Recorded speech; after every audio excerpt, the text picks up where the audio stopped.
اللہ اکبر۔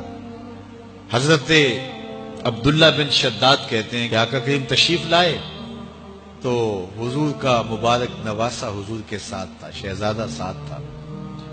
نماز کا وقت ہوا، اقامت ہوئی، حضور نماز پڑھانے کے لیے کھڑے ہوئے تو جب سجدے میں گئے تو حضور نے سجدہ اتنا طویل کر دیا کہ صحابہ کو لگا جیسے اللہ کا امر آ گیا، یعنی حضور علیہ السلام وصال کر گئے یا پھر حضور پر وحی کا نزول ہو رہا ہے، سجدہ طول پکڑتا جا رہا ہے۔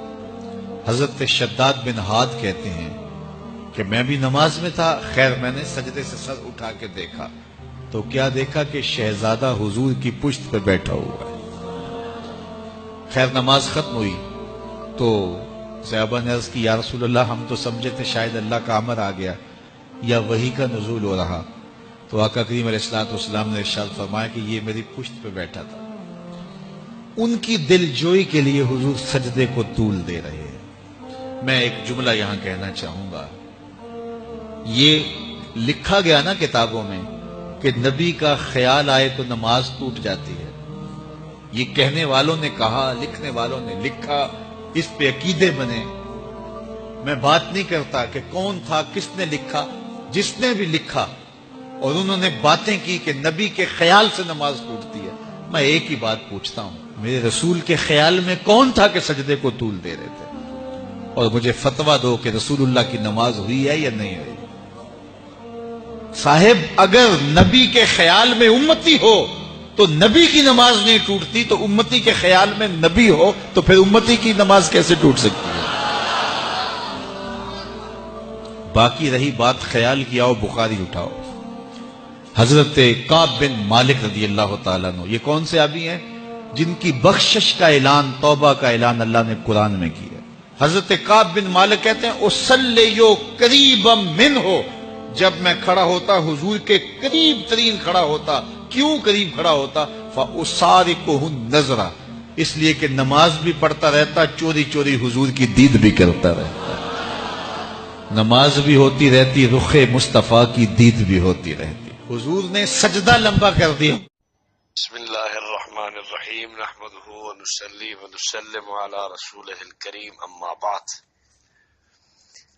آپ حضرات نے مولوی ثاقب رضا مصطفی صاحب کا کلپ ملاحظہ فرمایا کہ کس قدر جھوٹ اور دجل سے کام لیتے ہوئے اکابر دیوبند پر نشانہ اور تعریض کر رہے ہیں اور نامناسب باتیں ان کی طرف منسوب کرتے ہوئے نظر آ رہے ہیں کہ جی ان لوگوں کے خیال میں تو نماز میں نبی کا خیال آئے تو نماز ٹوٹ جاتی ہے، حالانکہ فتاوی دارالعلوم دیوبند اور مفتی محمود حسن گنگوئی رحمت اللہ علیہ کا فتاوی محمودیہ وہ آپ کے سامنے ہے، آپ ملاحظہ فرما لیں۔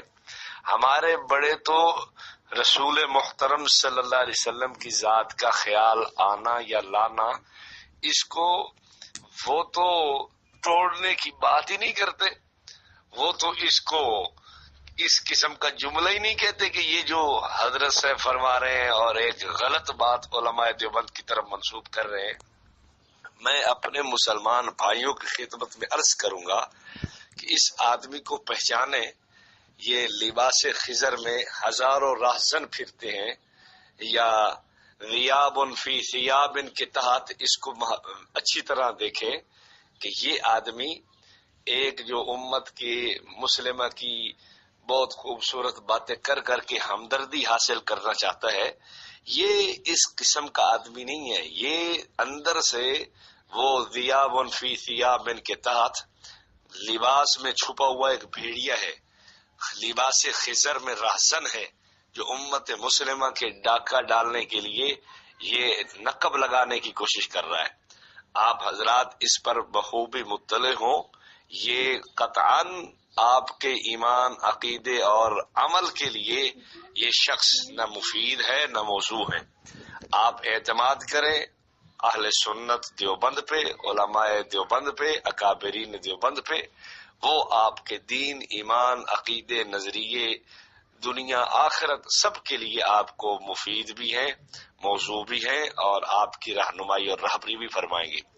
جن لوگوں کا اوڑھنا بچھونا جھوٹ ہے، جھوٹ بولنا ہی جن کا کام ہے اور جھوٹ پہ جن کی پوری عمارت کھڑی ہے، اب آپ ان سے کیا خیر کی امید رکھتے ہیں کہ آپ کی دنیا یا آخرت میں یہ رہنمائی کریں گے؟